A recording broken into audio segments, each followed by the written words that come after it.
Hey LinkedIn, I thought I'd share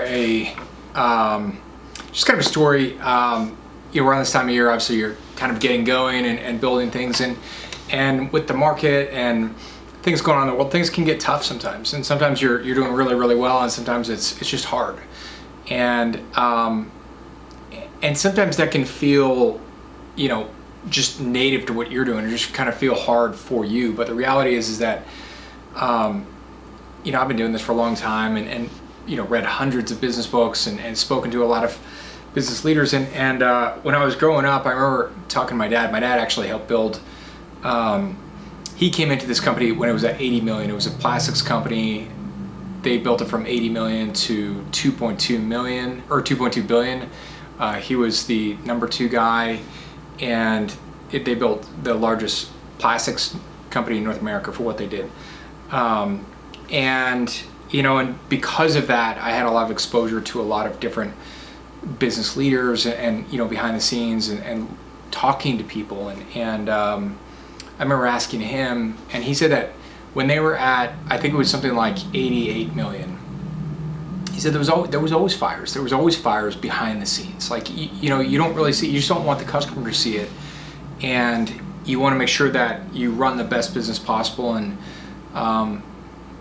essentially it's never not hard, and I think that, you can kind of get beat up by that sometimes. And last year I was talking to another person who knew someone who, had a jet, built a company, $350 million in sales. And when I was talking to that person, they were talking about the challenges that this person was having and the kinds of things they were dealing with. And looking at that conversation, I was just kind of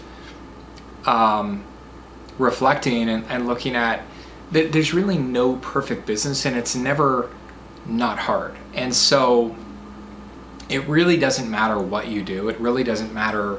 I think people sometimes chase the perfect product or the perfect product market fit or the perfect business. There isn't one.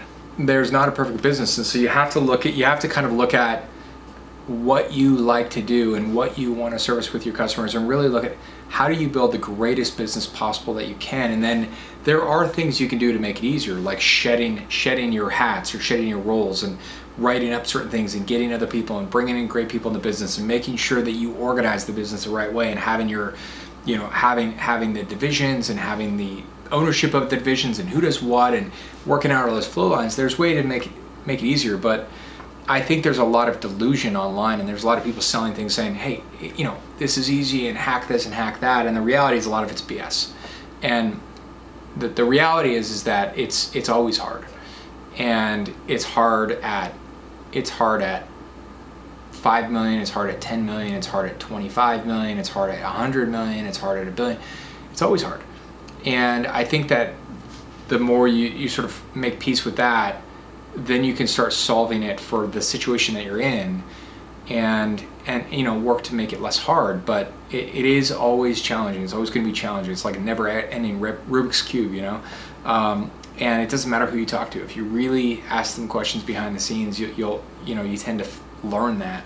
And sometimes you're kind of trying to find the easy way, but the reality is the easy way is the hard way. By outworking situations, overdoing things, trying to make it perfect, make it beautiful, make it better. That is the easy way, is to do the hard way.